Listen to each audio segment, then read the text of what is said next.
সেটি হলো জিকের যে তোমাদের রানিং ক্লাস চলছিল, যেটার আজকে একটা নতুন অধ্যায় নিয়ে তোমার সাথে আলোচনা করব। সেটা হলো ভারতের ইউরোপীয় শক্তির সাম্রাজ্যের বিস্তার এবং তার সংক্ষিপ্ত বিবরণ। স্টুডেন্টস, আমরা এতদিন পর্যন্ত বিভিন্ন যে ছোট ছোট রাজ্য বা ছোট ছোট যে সকল সম্প্রদায়, সেগুলো সম্পর্কে সম্পূর্ণ অধ্যায় ভিত্তিক আলোচনা করলাম এবং তার সম্পূর্ণ প্রশ্নপত্র নিয়ে আলোচনা করলাম। আজকের এই ভিডিওটা যেখানে রয়েছে, এই ভিডিওর উপরে যে সকল বা এই ক্লাসের উপরে যে সকল প্রশ্নোত্তরগুলো বা যে ডেসক্রিপটিভ বইতে আজকে আমরা আলোচনা করব, তার সম্পূর্ণ পাঠটা কিন্তু এই বইটাতে আমাদের পেয়ে যাবে। এটা তোমাদের কেপি কনস্টেবলের বই, আমাদের ডাব্লিউবি কনস্টেবলের বই রয়েছে, বা তোমাদের জিএনএমএন এর বইটাতেও তোমাদের অন্যান্য যে সকল পাঠগুলো রয়েছে সেগুলো পেয়ে যাবে। আচ্ছা, তোমরা যদি মনে করো যে ওই সকল বইগুলো নিয়ে আরো ডেসক্রিপটিভ বইতে প্রশ্ন উত্তর ব্যাখ্যা সহ পরীক্ষায় কমন যোগ্য প্রশ্ন উত্তর নিয়ে তোমরা আলোচনা করবে বা সেগুলো দেখবে, বাড়িতে প্র্যাকটিস করবে, তাহলে সেরা প্রস্তুতির জন্য অবশ্যই কিন্তু বইগুলো ফ্লিপকার্ট বলো, অ্যামাজন বলো, মেশো বলো, সব জায়গায় অ্যাভেলেবেল আছে। ডিসক্রিপশন বক্সে সেগুলো লিঙ্ক রয়েছে, সেখান থেকে নিতে ভুলো না। এবং স্টুডেন্টস, অবশ্যই বলে দিই, আজকে যে আমি ক্লাসটা করছি, এর আগের যে সকল ক্লাসগুলো তোমরা করোনি, সে অধ্যায় ভিত্তিক ক্লাস হোক অথবা তোমাদের প্রশ্ন উত্তরের পাঠগুলো হোক, অবশ্যই কিন্তু তোমরা সেগুলো ডিসক্রিপশন বক্সে দেওয়া লিঙ্কগুলো থেকে নিয়ে নেবে, যেখানে আমাদের ম্যাথ, জিকে, ইংলিশ, রিজনিং এবং অবশ্যই জিএনএম এর ক্লাসটা, এটা আমাদের মাঝখানে কিছুদিন বন্ধ হয়ে গেছিল, সেটা আমাদের কিন্তু কালকে থেকে আবার শুরু হয়ে যাচ্ছে সেই একই সময়। তো আমরা প্রথমে যদি আলোচনা করি, তাহলে প্রথম যে পার্টটা রয়েছে সেখানে আমাদের কি রয়েছে আমরা এক নজরে এবার দেখে নেব। তাহলে আমাদের এখানে প্রথমে কি রয়েছে, বিভিন্ন ইউরোপীয় শক্তি। আমাদের কিন্তু ভারতবর্ষে বিভিন্ন ইউরোপীয় শক্তি, বিভিন্ন রাজরা, যারা তোমরা একটু আগে আমরা পড়লাম মোগল এরা, তারপরে আমরা বিভিন্ন সম্প্রদায়, শিখ সম্প্রদায়, বাংলা, অন্যান্য পাঠগুলো নিয়ে আলোচনা করলাম। এবার কিন্তু আমাদের বিভিন্ন বিদেশি অ্যাটাকার্স কিন্তু বা বিদেশিরা কিন্তু আসা ভারতে ঢোকা শুরু হয়ে গেল। এবার বিভিন্ন ইউরোপীয় শক্তি সম্পর্কে আলোচনা করতে গিয়ে প্রথম যে প্রশ্নটা আজকে তোমাদের জন্য আসবে, সেটা কি রয়েছে, ভারতে প্রথম, শুধু প্রথম না স্টুডেন্টস, শেষও যদি বলি, ভারতে প্রথম বিদেশি শক্তি কারা এসেছিল ইউরোপিয়ানদের মধ্যে, ডেফিনেটলি সেটা কিন্তু হবে পর্তুগিজরা। পর্তুগিজরা কিন্তু সমুদ্র বা যাত্রা বা সমুদ্র পথে তারা কিন্তু পুরো বিশ্ব ঘুরে বিভিন্ন জায়গার কিন্তু মানে আবিষ্কার করেছিল, এবং তারই হাত ধরে কিন্তু ইন ফিউচার বিভিন্ন যে সকল ইংরেজরা বলো বা অন্যান্য যে সকল কান্ট্রিজ বলো, তারা কিন্তু ভারতবর্ষে এসেছিল, যেটা যে আমাদের ইস্ট ইন্ডিয়া কোম্পানি সবই। প্রথম যে পার্টটা রয়েছে সেটা কি, 1498 সালের 17 মে ভাস্কো দা গামা প্রথম ইউরোপীয় বণিক হিসেবে ভারতবর্ষে কালিকটে বন্দরে পদার্পণ করেন। Very very very important line, এবং অবশ্যই স্টুডেন্টস মনে রাখবে, কিন্তু খাতা কলম নিয়ে তোমরা রেডি থাকবে, মানে এই যে ক্লাসটা আমি করাচ্ছি এখানে কিন্তু শুধুমাত্র ইম্পর্টেন্ট টপিকগুলো আলোচনা করব। প্রথম যে প্রশ্নটা আজকের যেটা, সেটা হচ্ছে কোন ইউরোপীয় শক্তি প্রথমবারের জন্য ভারতবর্ষে এসেছিল, তো সেটা কারা, পর্তুগিজরা। সেকেন্ড কোশ্চেন, কে এসেছিল, সেটা হবে Vasco da Gama. Third question, কত সালে এবং কত তারিখ, তারিখটা কিন্তু ইম্পর্টেন্স রয়েছে, তোমরা কিন্তু এখন বড় হয়ে গেছো, সেই ছোটবেলার কিন্তু আর ইয়ে আসবে না, মানে শুধু সাল আসবে না, মানে আমাদের ডেট সহ আসবে। 1498 সালের 17 মে ভাস্কো দা গামা কোথায় পদার্পণ করেছিল, এটাও ভেরি ইম্পর্টেন্ট, কালিকট বন্দরে। এবং এখন আমাদের যখন কম্পিটিটিভ এক্সামে আমরা চলে এসেছি, তখন এইটাও জানতে হবে যে কালিকটের ওই সময় রাজা কে ছিল। তো ওই সময় কালিকট বন্দর বা কালিকট যে স্থানটা আমাদের রয়েছে, যেখানে ভাস্কো দা গামা প্রথমবারের জন্য এসেছিল প্রথম ইউরোপীয় হিসেবে, সেখানকার রাজা ছিল আমাদের হচ্ছে জামোরিন। জামোরিন ছিল ওই সময়কার রাজা। তো আমাদের এই যে এইটুকুটা তিনটা লাইন আমরা আলোচনা করলাম, এই তিনটা লাইনে কিন্তু পরীক্ষার জন্য ভীষণ ইম্পর্টেন্ট। তাহলে প্রথম প্রশ্ন, কারা এসেছিল, কে এসেছিল, সাল, কোথায় এবং ওই সময়কার রাজা কে ছিল। নেক্সট, 1499 খ্রিস্টাব্দে ভাস্কো দা গামা পর্তুগালে যখন পদার্পণ করলেন, মানে ওখানে যখন ফিরে গেলেন, তখন 1500 খ্রিস্টাব্দে পেড্রো অ্যালভেরেজ ক্যাবলে ভারতবর্ষে এসেছিলেন।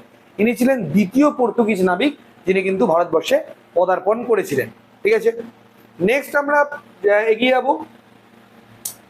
নেক্সট আমাদের ইম্পর্টেন্ট টপিকটা কি আছে, ভাস্কো দা গামা কত সালে ভারতবর্ষে দ্বিতীয়বার এসেছিলেন। প্রথমবার আমরা জানলাম কি 1498 সালে 17 মে, দ্বিতীয়বার এসেছিলেন 1502 খ্রিস্টাব্দে। তিনি আবার ভারতে আসেন, এবং ওই বছরই কিন্তু পর্তুগিজরা কালিকট, কোচিন এবং ক্যানানোর ইয়ে হবে, ক্যানোর হবে, হ্যাঁ ক্যানের হবে জায়গাটার নাম, যাই হোক, তাদের বাণিজ্য কুঠি স্থাপন করে নিলেন। তাহলে প্রথম যে বাণিজ্য কুঠিটা পর্তুগিজরা স্থাপন করেছিল, সেটা কোথায় করেছিল, আমাদের কালিকট। তারপরে কোথায় করলো, কোচিনে, ক্যানোরে করেছিল কারা, ভাস্কো দা গামার নেতৃত্বে পর্তুগিজরা। তোমাদের আমরা একটু আগে একটা জিনিস আমি কেবলই বললাম না, শুধুমাত্র এসেছিল কিন্তু তা না, গিয়েছিল প্রথম।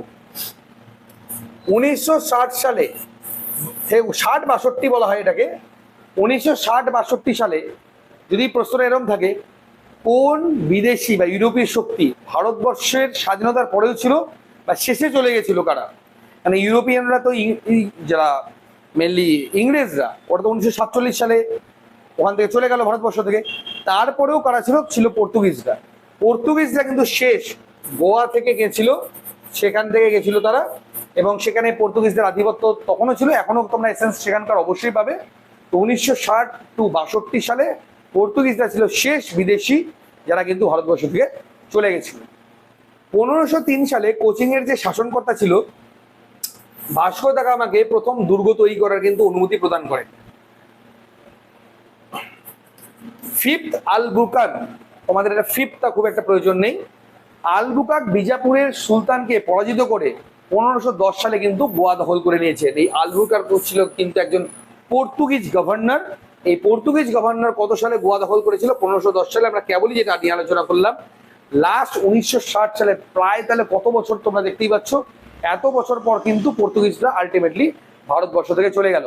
এবং আলবুকার কিন্তু ভারতে তিনি নীল জল নীতি গ্রহণ করেছিলেন। হোয়াট ইজ নীল জল নীতি? দেখো, গোয়া হলো একটা এলাকা যেটা হলো আমাদের সমুদ্র দ্বারা বিস্তৃত, সমুদ্র সৈকত দ্বারা। তো নীল জল নীতিটা হলো আলবুকাক মানে সমুদ্র সৈকতের যত এলাকাগুলো রয়েছে, সমস্ত এলাকার যে সকল জায়গাগুলো রয়েছিল, সেটা গোয়া বলো বা গোয়া সংলগ্ন যে সকল এলাকাগুলো বলো, আজকে ডেটে যারা মহারাষ্ট্র বলা হয়, তার সম্পূর্ণ এলাকাগুলো গ্রহণ করব, এই নীতি তিনি গ্রহণ করেছিলেন, যেটাকে আমাদের নীল জল নীতি বলা হয়ে থাকে। ঠিক আছে? তো এখান থেকেও কিন্তু স্টুডেন্টস প্রচুর প্রশ্ন কিন্তু আমাদের ইম্পর্টেন্ট চলে আসলো, যে দ্বিতীয়বার কবে এসেছিলেন, কোথায় এসেছিলেন, প্রথম কোথায় পর্তুগিজরা বাণিজ্য কুঠি স্থাপন করেছিল, কোথায় কোথায় করেছিল, প্রথম দুর্গ কোথায়, মানে কোচিং এ কবে করেছিল, আলবুকাক কবে মানে বিজাপুরের সুলতানকে পরাজিত করে গোয়া দখল করে, এবং কে নীল জল নীতি গ্রহণ করেছিল, এগুলো কিন্তু প্রত্যেকটাই তোমাদের পরীক্ষার জন্য স্টুডেন্টস কিন্তু ভীষণই গুরুত্বপূর্ণ। তো ডিয়ার স্টুডেন্টস, অবশ্যই কিন্তু মনে রাখবে, আমাদের আজকের যে আমরা ক্লাসটা করাচ্ছি তা কিন্তু সম্পূর্ণ রিপ্রেজেন্ট করছে আমাদের smart Galaxy coaching centre. Smart Galaxy coaching centre representing যে সকল আমাদের বুকসগুলো রয়েছে, সেই সকল বুকসগুলো থেকে কিন্তু যে আমাদের ওয়ান লাইনারগুলো বলো, ব্যাখ্যাগুলো বলো, এগুলো কিন্তু সম্পূর্ণটা এখান থেকে কালেক্ট করা। এবং আমাদের বইগুলো যেগুলো ধীরে ধীরে এখন আপলোড হতে থাকবে তোমাদের বিভিন্ন প্ল্যাটফর্মে, সেটা বলো ফ্লিপকার্ট বলো, অ্যামাজন বলো, সেখানে কিন্তু এই সাবজেক্ট ওয়াইজ বইগুলো তোমরা কিন্তু খুব শীঘ্রই পেয়ে যাবে। আমাদের যে সকল অফলাইন কোচিং সেন্টারগুলো রয়েছে, এখানে হেড অফিস আমাদের বালুঘাট, যেখানে আমাদের হোস্টেল ফ্যাসিলিটিসও অবশ্যই রয়েছে। এর মধ্যে আমাদের ব্রাঞ্চ রয়েছে কোথায়? গঙ্গারামপুর, তপন, বুনিয়াদপুর, কালিয়াগঞ্জ এবং মালদায়। মুর্শিদাবাদে হয়তো আমাদের খুব শীঘ্রই আমাদের ব্রাঞ্চ ওপেন হতে চলেছে। এবং আমাদের প্রতিটা ব্রাঞ্চে সিএসএসসি জিডি বলো, এনএমজিএনএম বলো, ডব্লিউবি বলো, কেপি বলো, ফুড এসআই বলো, পিএসসি ক্লার্কশিপ বলো, বা অন্যান্য রেলওয়েজ বলো, আরপিএফ বলো, পঞ্চায়েতের এক্সাম বলো, বা কম্বাইন্ডের যে কোনো প্রিপারেশন বলো, আমরা কিন্তু সম্পূর্ণটা করিয়ে থাকি। এবং আমরা শুধুমাত্র আজকে থেকে না, আমরা কিন্তু দীর্ঘ 8 বছর ধরে এই পরিষেবা দিয়ে চলেছি। এবং তোমরা যারা যারা আমাদের ক্লাস নিয়ে কোনো রকম কোনো কোয়ারি করতে চাইছো, অবশ্যই স্মার্ট গ্যালাক্সির আমাদের যে পেজটা রয়েছে, পেজে গিয়ে সেখানকার রিভিউ দেখে নিতে পারবে। এবং অবশ্যই তোমাদের যদি মনে হয় আমাদের কোচিংয়ের যেখান থেকে আমাদের সেরা প্রস্তুতি প্রোভাইড করা হয়ে থাকে, তার জন্য এই যে কন্ট্যাক্ট নাম্বার রয়েছে 7384198320, এই নাম্বারে যোগাযোগ করতে পারবে। আর বুক নিতে যদি কোনো রকম কোনো সমস্যা হয়, তাহলে 8597184260, 64 এই নাম্বারে যোগাযোগের মধ্যে দিয়ে আমাদের বুকসের লিঙ্কটা তোমাদের ওখানে প্রোভাইড করে দেওয়া হবে। সেখান থেকে তোমরা অবশ্যই বুকগুলো নিয়ে যেতে পারবে। ঠিক আছে? আমাদের যে সকল ফ্যাসিলিটিসগুলো রয়েছে, সেই সকল ফ্যাসিলিটিসগুলো আমরা এক নজরে অবশ্যই বলে দেবো। আমাদের ফ্যাসিলিটিসের মধ্যে যেগুলো রয়েছে, এই পিডিএফটা যেটা রয়েছে স্টুডেন্টস, এখানে ক্লাস এবং আমাদের সম্পূর্ণ কোচিং রিলেটেড যা যা ইনফরমেশন, সেটা তোমরা নিতে অবশ্যই ডেসক্রিপশন বক্সে আমাদের টেলিগ্রাম চ্যানেল রয়েছে, টেলিগ্রাম চ্যানেল লিঙ্ক রয়েছে। সেই লিঙ্কে তোমরা ক্লিক করে সেখানে গেলে এই যে ক্লাসের ইউটিউব ক্লাসের লিঙ্ক এবং এই সম্পূর্ণ পিডিএফটা সম্পূর্ণ বিনামূল্যে তোমরা কিন্তু পেয়ে যাবে।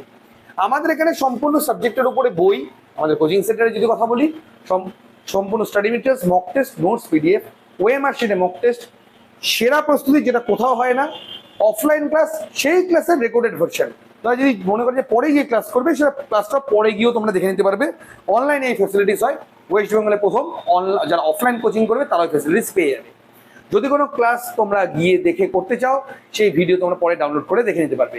ট্রেনার দ্বারা মাঠের প্র্যাকটিস, আবাসিকের সন্ধ্যাবেলা ম্যাডাম আসেন, সারাদিনের ক্লাসে প্রবলেম হলে সেই problem solution, smart classy app, YouTube চ্যানেলে ফ্রি ক্লাস, পেইড ক্লাস সম্পূর্ণ তোমরা সেখান থেকে পেয়ে যাবে। এর বাদেও আমাদের আবাসিকের যে সকল ফেসিলিটিস গুলো রয়েছে, অর্থাৎ আবাসিকের ফিস যেখানে রয়েছে ছেলেদের বর্তমানে রয়েছে 2800 টাকা মাস, মেয়েদের রয়েছে 3100। আমাদের অ্যাডমিশন ফিস অনলাইন অফলাইন দুটো ক্ষেত্রেই 1 বছরে 8600, 6 মাসে 8600, 1 বছরে 13600 এবং লাইফ টাইম মানে একবার ভর্তি হও, চাকরির কন্ট্রাক্ট আমাদের, মানে চাকরির যতদিন না তুমি চাকরি পাচ্ছ ততদিনের দায়িত্ব আমাদের, ততদিন তোমাদেরকে আমরা প্রিপারেশন করিয়ে দেবো। আচ্ছা, তোমরা যদি অনলাইনে ভর্তি হতে চাও, অনলাইনে তোমাদের মাত্র 999 টাকা রয়েছে 6 মাসের কোর্সে, যে কোনো কোর্সের ক্ষেত্রে। 1 বছরের ক্ষেত্রে 1500। জিএনএম এর নেক্সট ইয়ারের জন্য প্রিপারেশন আমাদের কিন্তু অলরেডি শুরু হয়ে গেছে এখানে। এই ক্লাসে তোমরা 3 দিন লাইভ ক্লাস পাবে এবং 4 থেকে 4.5 ঘন্টার ক্লাস, এবং এই ক্লাসের রেগুলার ক্লাসও তোমরা কিন্তু অবশ্যই পেয়ে যাবে স্টুডেন্টস, এটা কিন্তু মাথায় রাখবে। তো অনলাইন ক্লাসটা, রেগুলার ভার্সনের ক্লাসটাও টেলিগ্রামে তোমরা পেয়ে যাবে। অনলাইনে ভর্তির জন্য এই নাম্বারে পেমেন্ট করে এই নাম্বারে হোয়াটসঅ্যাপে পাঠিয়ে দেবে এবং সেখানে তোমরা কিসের জন্য পেমেন্ট করছো, কি রিকোয়ারমেন্ট সেটা লিখে দেবে, হয়ে যাবে। ওকে, নেক্সট তোমরা যদি মনে করো যে আমাদের ক্লাসরুম কিরকম, সম্পূর্ণ AC classroom, free internet connection, যা যাবতীয় এবং ওই জায়গার তোমরা যে ব্রাঞ্চে হও না কেন ওই এলাকার যে বেস্ট টিচার যারা রয়েছেন তারাই কিন্তু তোমাদের সবসময় ক্লাস করাবেন, এটা সবসময় মাথায় রাখবে। তো আমরা যে চ্যাপ্টারটা নিয়ে আলোচনা করছিলাম সেখানে আমাদের ইউরোপীয় শক্তির বিস্তার, তার যে 3 নাম্বার পাতা রয়েছে সেই 3 নাম্বার পাতা নিয়ে আলোচনা করব। আচ্ছা, তোমাদের আমরা এখন পর্যন্ত আমরা আলবুকার সম্পর্কে বলে দিলাম, ভাস্কো দা গামা সম্পর্কে বলে দিলাম। এরপরে যদি বলি ভেরি ভেরি ইম্পর্টেন্ট একটা লাইন, ভারতে প্রথম পর্তুগিজ শাসনকর্তা কে ছিলেন? তো ভারতের প্রথম পর্তুগিজ শাসনকর্তা ছিল ফ্রান্সিসকো দি আলমিরা। ভেরি ভেরি ইম্পর্টেন্ট, এবং আলমিরা নামের অনেক হোটেলে কিন্তু বর্তমানে গোয়াতে রয়েছে, ঠিক আছে। তো ফ্রান্সিসকো দি আলমিরা হচ্ছে প্রথম পর্তুগিজ শাসক, তিনি ভারতে শাসন কার্য চালু করেছিলেন। তিনি ছিলেন 1505 থেকে 9 পর্যন্ত। পরবর্তী শাসনকর্তা নিনো দি কুলহা 1530 খ্রিস্টাব্দে কোচিন থেকে গোয়ার রাজধানী স্থানান্তর করেছিল। সেই কারণে পর্তুগিজদের যদি মানে দীর্ঘকাল একটা লম্বা সময় পর্যন্ত রাজধানী হয় সেটা কিন্তু গোয়ায় ছিল। যদিও বা কে গোয়াতে রাজধানী স্থানান্তর করেছিল সেটা কিন্তু তোমাদের খুব একটা বেশি ইম্পর্টেন্ট না, তবে WPSI এর কোশ্চিন হিসেবে এটাকে তোমরা মার্ক করে অবশ্যই রাখতেই পারো। নেক্সট পার্টটা আমাদের কি রয়েছে দেখে নাও এক নজরে।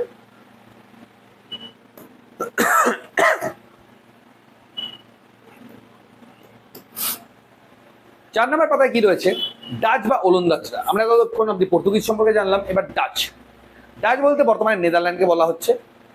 1602 খ্রিস্টাব্দে ডাচ ইস্ট ইন্ডিয়া কোম্পানি গঠিত হয়। এই কোম্পানির প্রকৃত নাম ছিল ভেরেনিক দে ওস্ট ইন্ডিসে কোম্পানি, ঠিক আছে। এই নামটা যদিও বা একটু ডিফিকাল্ট, তবু একটু মানে চোখে একটু রেখে দিও, মানে এখানকার একটা সব থেকে বেশি গুরুত্বপূর্ণ প্রশ্ন, ভেরি ভেরি ইম্পর্টেন্ট প্রশ্ন, বিদরের যুদ্ধ কত সালে হয়েছিল? তো বিদরের যুদ্ধে হয়েছিল 1759 খ্রিস্টাব্দে, এবং বিদরের যুদ্ধ কার কার মধ্যে হয়েছিল? ডাচ বা ওলন্দাজদের সাথে ইংরেজদের। এই যুদ্ধে কিন্তু ইংরেজরা এই ডাচ বা ওলন্দাজ যারাই বলো এদেরকে কিন্তু তারা পরাজিত করে দিয়েছিল। এটা কিন্তু ভেরি ইম্পর্টেন্ট কোশ্চেন, বিদরের যুদ্ধ কত সালে এবং কার কার মধ্যে হয়েছিল। পরবর্তী পাতায় যদি আমরা চলে আসি, পরবর্তী পাতায় আমাদের কোন ইনফরমেশন দেওয়া রয়েছে দেখে নাও এক নজরে। Very important information, east India কোম্পানির গঠন। এই শুরু হয়ে গেল ইংরেজদের বা রাজত্বকাল। 1599 খ্রিস্টাব্দে জন মিলডেনহাল প্রথম ইংরেজ হিসেবে ভারতে আসেন। ফার্স্ট ইংরেজ কে ভারতে এসেছিল? সেটা এসেছিল আমাদের হচ্ছে জন মিলডেনহাল। জন মিলডেনহাল প্রথম ভারতে যিনি ভারতে এসেছিলেন। 1600 খ্রিস্টাব্দে ইংরেজ ইস্ট ইন্ডিজ কোম্পানি বা the governor and company of merchant of London trading into the east Indies গঠিত হয়। এটা তোমাদের জন্য এত কঠিন ভাবে আসবে না, একদম সিম্পল কোশ্চেন যেটা আসবে, ইস্ট ইন্ডিয়া কোম্পানি কত সালে গঠিত হয়েছিল? সেটা গঠিত হয়েছিল 1600 সালে। তোমরা খুব ভালো করে জানো এই 1600 সাল কিন্তু আরো একটা কোশ্চেনের জন্য ভেরি ইম্পর্টেন্ট। সেটা কোনটা? Fort William.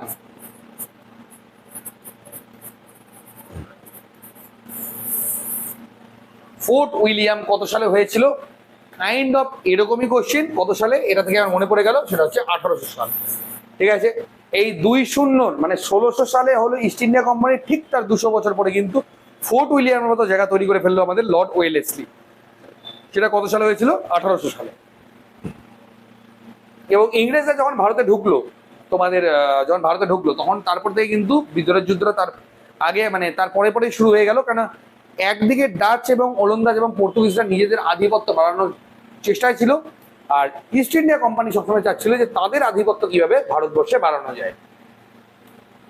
এরপরে 1609 সালে ক্যাপ্টেন হকিংস, তখন ছিল কে, মুঘল সম্রাট ছিল, এটা কে ছিল, মুঘল সম্রাট।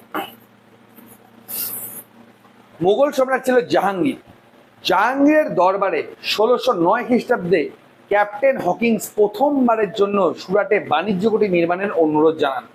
1613 খ্রিস্টাব্দে তিনি কিন্তু বাণিজ্য ঘাঁটি সুরাটে নির্মাণের অনুমতি পেয়ে যান। Very very very important. Captain Hawkins বা উইলিয়াম হকিংস, এবং তারপরে 1615-তে আরেকজন এসেছিল।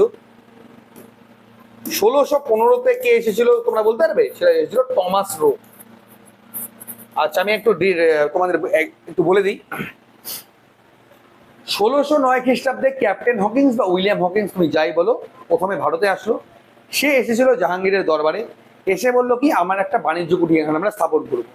তখন বিভিন্ন ফরমান অনুযায়ী 1613 খ্রিস্টাব্দে তিনি বাণিজ্য কুঠি নির্মাণের অনুমতি পায়। এইবার সে আবার চলে যায়, তারপরে আবার আসে হচ্ছে টমাস রো। কত সালে? 1615 খ্রিস্টাব্দে। এই 1615 খ্রিস্টাব্দে যখন টমাস রো ভারতবর্ষে আসে, তখন তাদের প্রথম পূর্ব উপকূলে তাদের প্রথম বাণিজ্য কুঠি কোথায় স্থাপিত হয়েছিল? মুসলিপত্তমে। এই দুটোই কিন্তু তোমাদের প্রথম মানে very very very important. Sorry,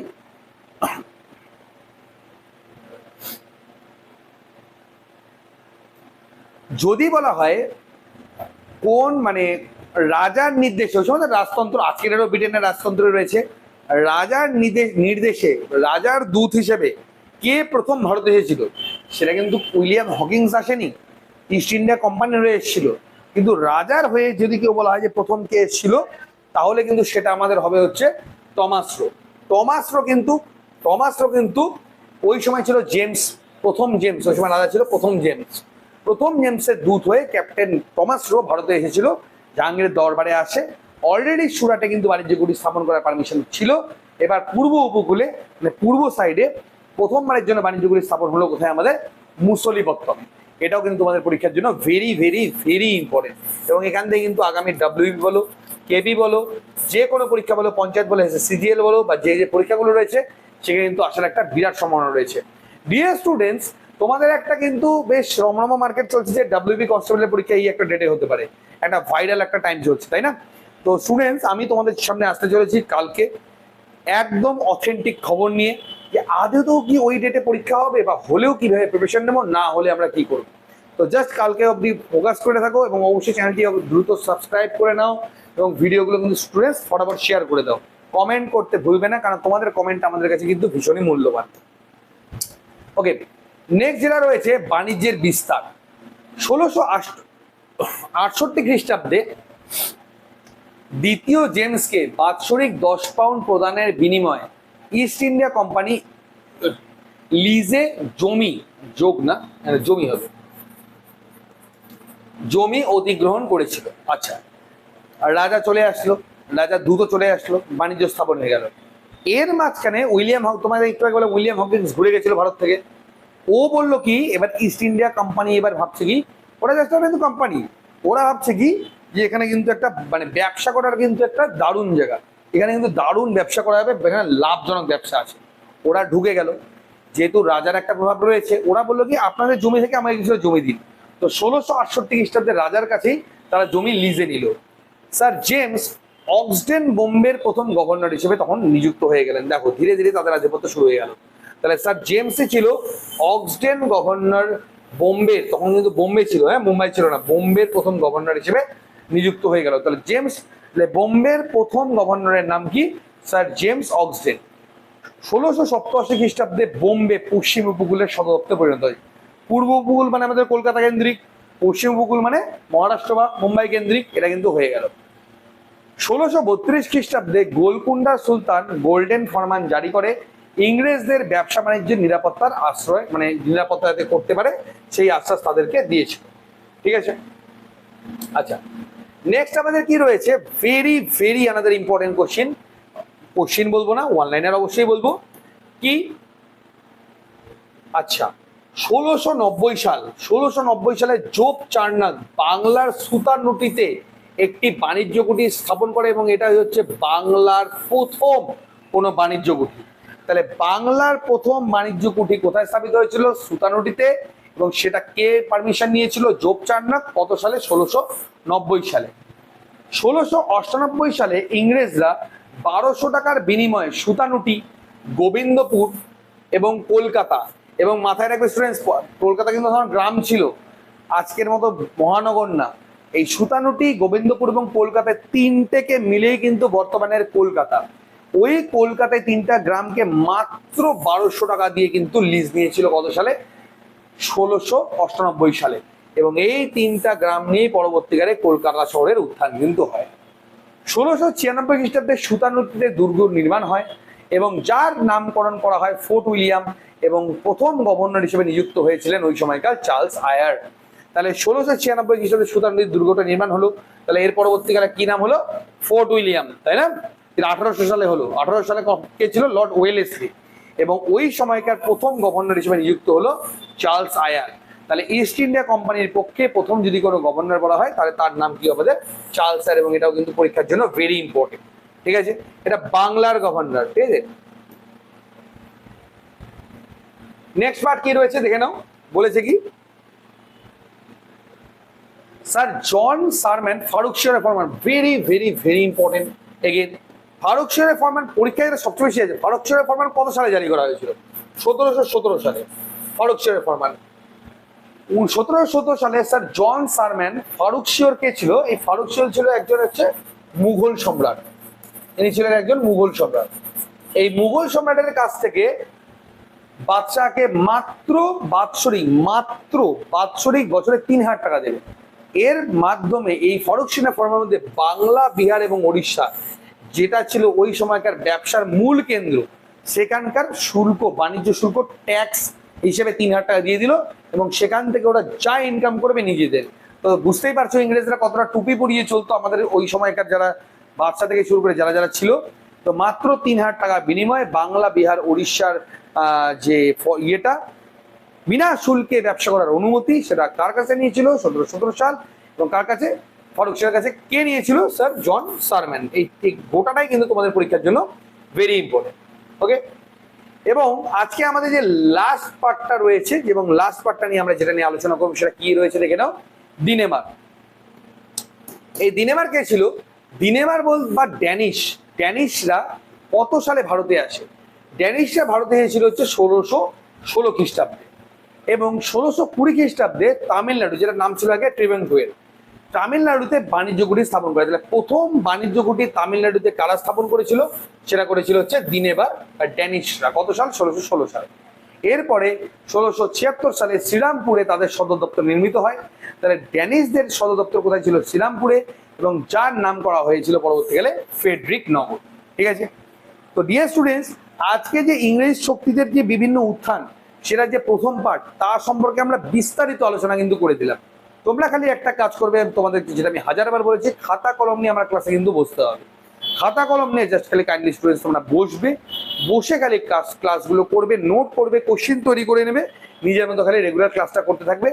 পরীক্ষা আস্তে আস্তে তোমাদের যদি 100% রেডি না করে দিতে পারে, তারপরে আমাকে বলবো, পুরোটা কমপ্লিট করিয়ে দেবো এবং 100% কমনের মধ্যে দিয়ে তোমাদেরকে কিন্তু পার করাবো। এটা তোমাদেরকে আমি কথা দিচ্ছি।